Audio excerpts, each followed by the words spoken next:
हरिओम प्रिय दर्शकों, यदि आपकी कन्या राशि या कन्या लग्न है तो इस वीडियो को पूरे ध्यान से देखिएगा, समझिएगा।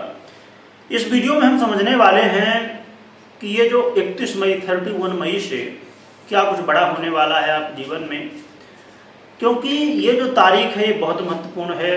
क्योंकि जो महीनों से आप चाह रहे थे कि मेरे जीवन में ये होगा वो होगा, आपने सुना था, वो पूरी तरह से रिजल्ट नहीं मिल रहा था। ऐसा नहीं कि मिल ही नहीं रहा था, पर यह था कि कहीं ना कहीं उसमें कमी थी। अब महीनों के बाद ये इंतजार अब खत्म होगा और आपके जीवन में अब बहुत कुछ जो आप चाह रहे थे, आपने सुना था, अब वो प्राप्त हो सकेगा। परंतु ये सब हम जानेंगे उससे पहले मैं बता दूं कि ये जो मैं राशिफल बताने जा रहा हूं, जरूरी नहीं कि हर एक व्यक्ति, हर एक कन्या राशि और कन्या लग्न के लोगों के ऊपर ये सटीक हो, क्योंकि ये गोचर के आधार पर मैं बता रहा हूं। यदि ग्रह स्थितियां गोचर में जैसी हो वैसी यदि आपकी कुंडली में हैं, ये बातें आपको जरूर बेनिफिट देंगी। परंतु यदि जन्म कुंडली में ग्रह स्थितियां दशाएं परिवर्तित हैं तो फलादेश में भी परिवर्तन होगा। इसलिए कोई भी महत्वपूर्ण निर्णय लेने से पहले या कोई भी बात को पूरी तरह से आप मानने से पहले अपनी जन्म कुंडली में ग्रह स्थितियों को जरूर चेक करिए, दशाओं को चेक करिए, या तो कुंडली का विश्लेषण करवाइए, फिर ही कोई निर्णय लीजिए। आइए आगे बढ़ते हैं और जानते हैं क्या लाभ देंगे, क्या हानि होने वाली है, क्या सावधानी रखनी है, क्या उपाय करने हैं, ये सब हम समझेंगे।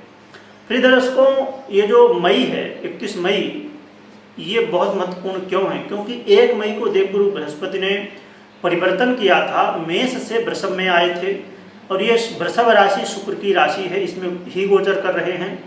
परंतु 7 मई को देवगुरु बृहस्पति अस्त हो चुके थे।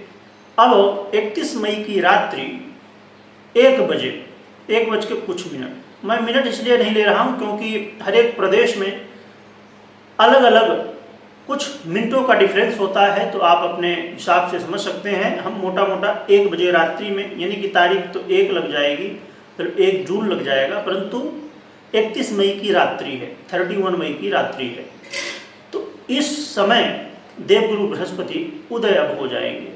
तो उदय अवस्था में अब क्या रिजल्ट देंगे आने वाले लगभग 1 साल, क्योंकि 12 महीने कुछ दिन तक देवगुरु बृहस्पति एक राशि में गोचर करते हैं, तो हम मोटा मोटा 1 साल पकड़ के चल रहे हैं। तो आइए समझते हैं, क्योंकि देवगुरु बृहस्पति कन्या राशि कन्या लग्न के लिए महत्वपूर्ण क्यों है? क्योंकि आपके इस समय भाग्य में गोचर कर रहे हैं। तो अब आपके जीवन में बदलाव ऐसे होने वाला है कि जैसे आपने सोचा भी नहीं होगा। क्योंकि सबसे महत्वपूर्ण स्थिति जीवन में ये होती है कि आपके निर्णय, क्योंकि जो आप निर्णय लेते हैं उन्हीं का फल होता है कि आप फ्यूचर में, आने वाले लाइफ में आप क्या बनेंगे, क्या बिगड़ेंगे। तो इस समय आप वो निर्णय ले सकेंगे जो आपके जीवन में आगे चल के फ्यूचर में लाभ देंगे। आपके जीवन में यदि मानसिक तनाव चल रहा था, मानसिक टेंशन था, डिप्रेशन की स्थिति चल रही थी, इसमें अब सुधार होगा। आपके मान सम्मान में वृद्धि होगी और आपके जीवन में यदि आलस्यपन बना हुआ था, यदि ये लग रहा था कि नहीं आज नहीं, चलो कल करेंगे, फिर कल, आज नहीं फिर कल करेंगे, फिर ऐसे करते करते आज आता ही नहीं, कल आता ही नहीं, बस आज करेंगे फिर कल करेंगे, आज करेंगे कल करेंगे, बस ऐसे करके समय निकलता जाता है। यानी कि ये स्थिति ज़्यादातर कब बनती है? जब आपके अंदर एनर्जी की कमी होती है, तो काम करने में आलस पैदा होता है और काम को आप टालते रहते हैं। इसी वजह से कई सारे काम नहीं हो पाते। परंतु ये समय होगा जिसमें आपके अंदर एनर्जी की वृद्धि होगी और आप अपने कार्यों को पूरी ताकत के साथ कर सकेंगे। यदि आप किसी परीक्षा प्रतियोगिता में थे, वहाँ पर आपको सफलताएं नहीं मिल रही थी, तो अब सफलताएं मिलेंगी। छोटे भाई बहनों का सहयोग मिलेगा। साथ में आपके जीवन में महत्वपूर्ण स्थिति जो कि आप कहीं इन्वेस्ट करते हैं, क्योंकि हर व्यक्ति कमा रहा है और कमाने के बाद जो बचता है तो कहीं ना कहीं आपको इन्वेस्ट करना चाहिए, शेयर मार्केट हो, चाहे प्रॉपर्टी हो, चाहे कहीं भी। तो आप जब इन्वेस्ट करते हैं, खासकर शेयर मार्केट इत्यादि में, बैंकिंग सेक्टर हो गया, फिक्स डिपॉजिट हो गई, ऐसे बहुत सारे क्षेत्र होते हैं जहां आप इन्वेस्ट करते हैं। तो अब इन्वेस्ट करने से आपको लाभ मिलेगा, परंतु मेरी बात को हमेशा ध्यान रखिएगा कि कोई भी निर्णय लेने से पहले आपको अपनी जन्म कुंडली चेक करना चाहिए। साथ में उन लोगों को जो लोग ऐसी आशा रखते हैं कि लॉटरी, जुआ, सट्टा, इन सब विषयों में, इन सब जो एक तरीके हैं धन प्राप्ति के, वहाँ पर भी सफलताएं मिलेगी। परंतु हमेशा अब एक चीज़ और भी मैं यहाँ कहना चाहूँगा, जो कि मैं बहुत बार बता चुका हूँ पहले भी, जो नए दर्शक हैं उनके लिए मैं कहना चाहूँगा कि अब जैसे मैंने कहा लॉटरी, जुआ, सट्टा या शेयर मार्केट या आप प्रॉपर्टी या अन्यत्र कहीं भी इन्वेस्ट करते हैं या आप काम करते हैं, तो यहाँ पर ये भी देखना होगा। अब जैसे कहा जाए, हम लॉटरी, जुआ, सट्टा की बात करें तो यहाँ पर राहु जैसे ग्रह का बहुत बड़ा हाथ होता है। आपके पंचमेश की क्या स्थिति है, आप शेयर मार्केट की बात करते हैं तो बुध की क्या स्थिति है, ऐसी बहुत सारी स्थितियाँ होती हैं जन्म कुंडली में। तो सभी को देखने के बाद हमें निर्णय लेना चाहिए। हम यहाँ पर बात किसकी कर रहे हैं, देवगुरु बृहस्पति की। तो देवगुरु बृहस्पति तो सपोर्ट कर रहे हैं आपको। साथ में अब देखा जाए तो सूर्य हैं, शुक्र भी हैं, तो अब शौर्य, ये वैभव योग का भी निर्माण हो रहा है। तो ऐसे देखा जाए तो कई योग हैं जिनका भी प्रभाव हम एक साथ समझ रहे हैं। तो इसलिए आपके जीवन में इस समय इन्वेस्टमेंट से लाभ होगा, और जो स्टूडेंट हैं, विद्यार्थी हैं, उनके लिए भी एक ऐसा समय है जिस समय आप अपने जीवन में, खासकर उनके लिए और अच्छा समय है जो उच्च शिक्षा हासिल करना चाहते हैं, उनके लिए भी ये मौका ही कहा जाएगा।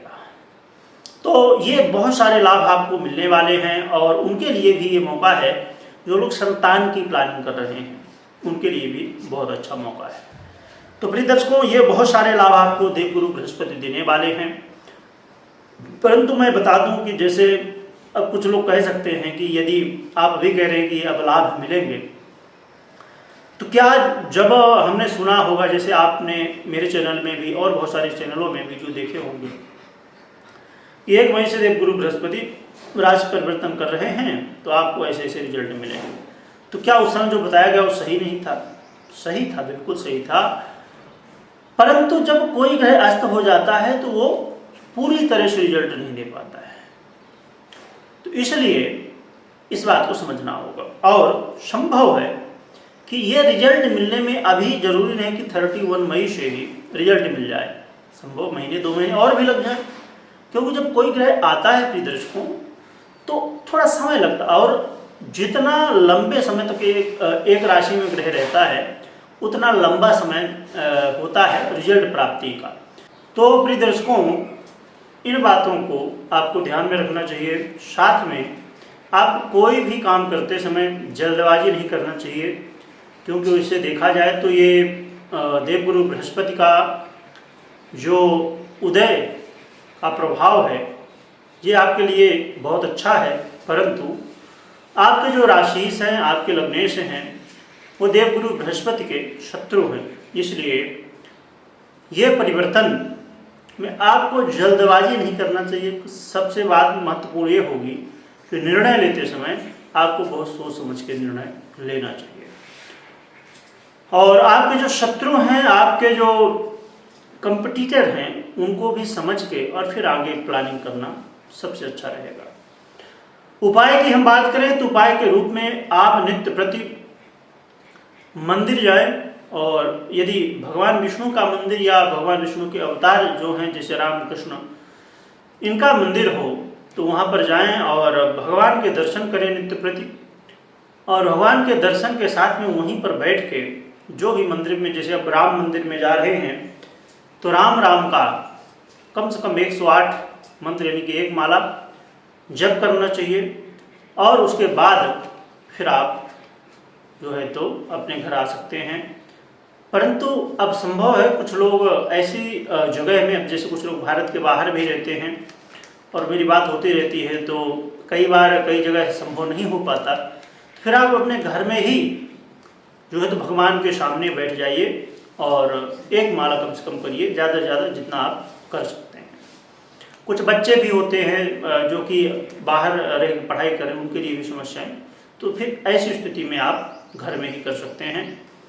और अब कुछ ऐसे बच्चे हैं जो हॉस्टल वगैरह में रहते हैं, तो वहाँ फिर मंदिर आदि भी नहीं, घर में भी नहीं हो पाता, और जहाँ रह रहे हॉस्टल में, वैसे तो लगाना चाहिए, इसमें कोई बात नहीं है। और जो हॉस्टल आपको अनुमति नहीं देता है भगवान रखने की, तो ऐसे हॉस्टल में मतलब सीधी सी बात है, पहले ही आप निश्चित कर लीजिए कि हाँ ये स्थितियाँ आपको क्या क्या मिलने वाला, वहाँ आप पूजा पाठ कर सकते हैं कि नहीं। तो यदि ऐसी स्थितियाँ हैं तो उसमें रहना ही ठीक नहीं है। परंतु अब जो लोग पहले से हैं तो उनके लिए तो ऑप्शन अभी नहीं है, तो आप मन ही मन फिर कर सकते हैं। तो ये उपाय आप करें और भगवान की शरण में रहें, सब कुछ बेहतर ही होगा। परंतु अपनी जन्म कुंडली को जरूर चेक कर लीजिए, इसके बाद ही कोई निर्णय आपको लेना चाहिए। वीडियो देखने के लिए बहुत बहुत धन्यवाद।